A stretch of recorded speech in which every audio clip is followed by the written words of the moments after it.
Bismillahirrahmanirrahim. Assalamualaikum warahmatullahi wabarakatuh. Apa khabar murid-murid?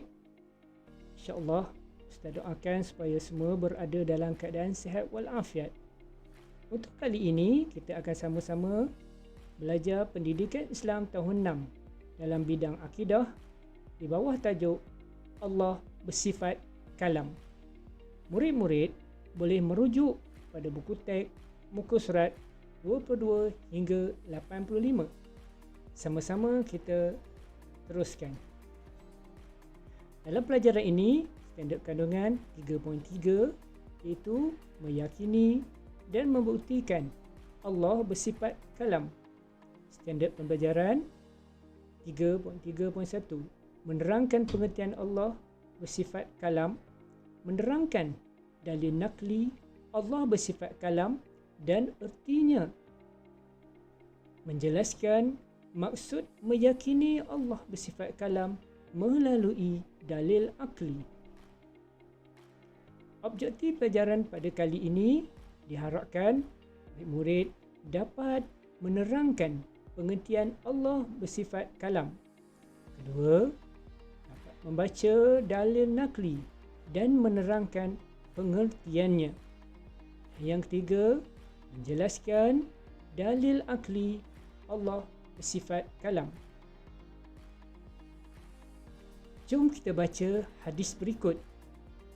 Sabda Nabi Muhammad sallallahu alaihi wasallam, "Man qara'a harfan min kitabillahi falahu hasanah wal hasanatu bi asyri amsalha la aqulu alif lam mim harfun walakin alifun harfun wa lamun harfun wa mimun harfun."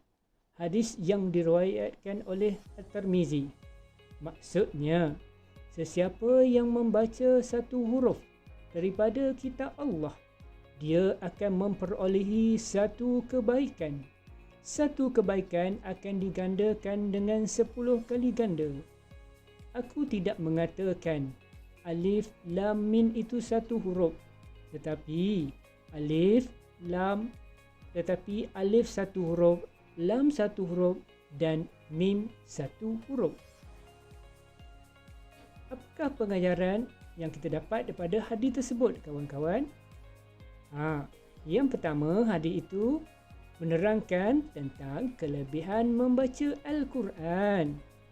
Yang kedua, kebaikan dan ganjaran berganda buat sesiapa yang membaca Al-Quran. Dan yang ketiga, jangan lupa baca Al-Quran setiap hari walau di mana pun kita berada.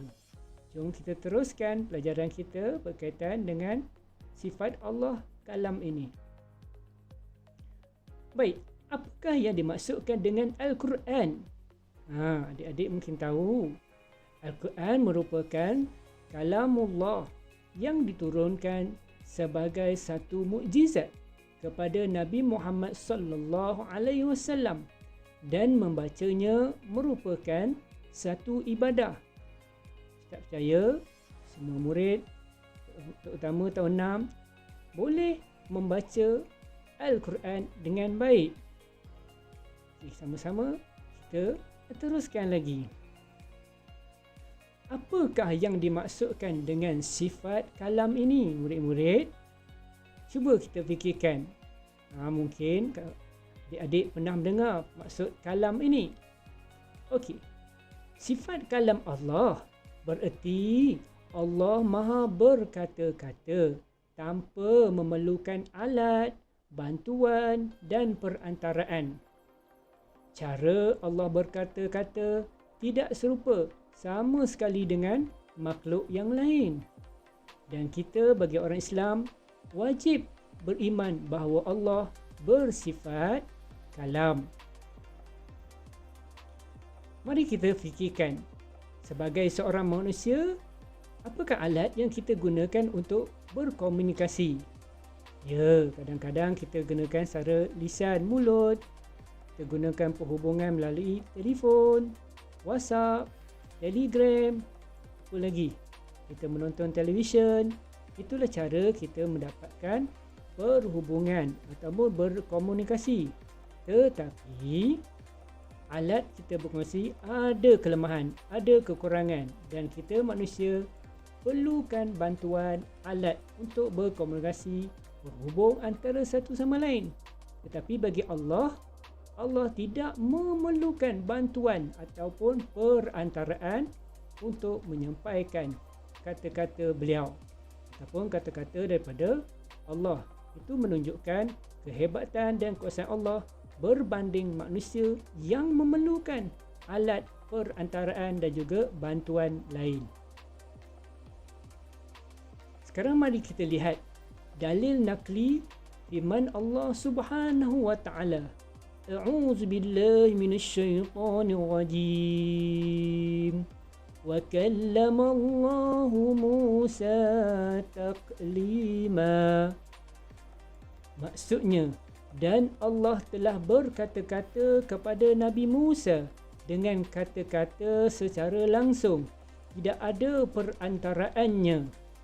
Itu adalah dalil nakli firman Allah Subhanahu taala yang menjelaskan tentang bahawa Allah telah berkata-kata, berinteraksi dengan Nabi Musa secara langsung tanpa ada perantaraannya.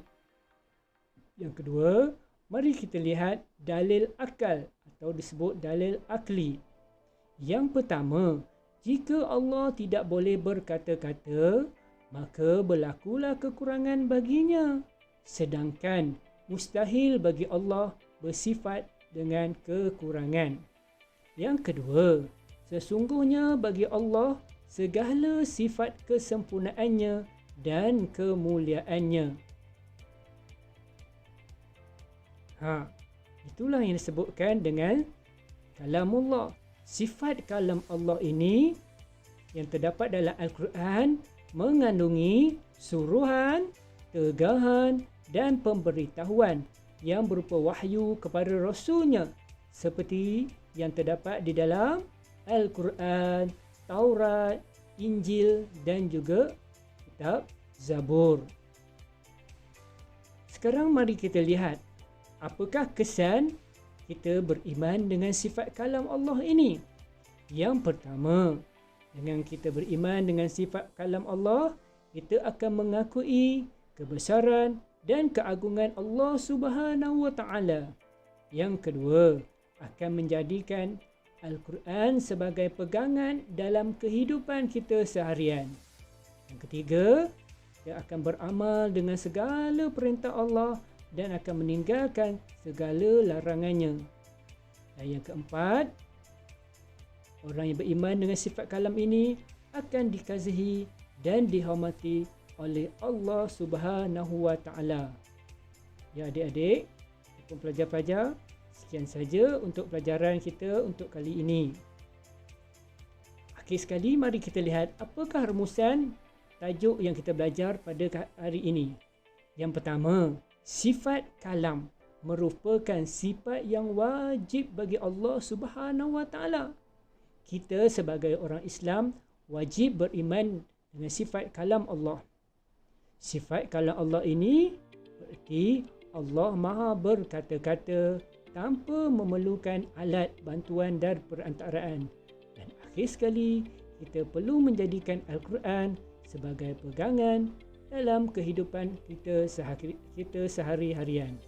InsyaAllah, mudah-mudahan apa yang sampai pada hari ini dapat memberi manfaat, menambahkan ilmu pengetahuan kepada kita semua. InsyaAllah. Sekian. Assalamualaikum warahmatullahi wabarakatuh.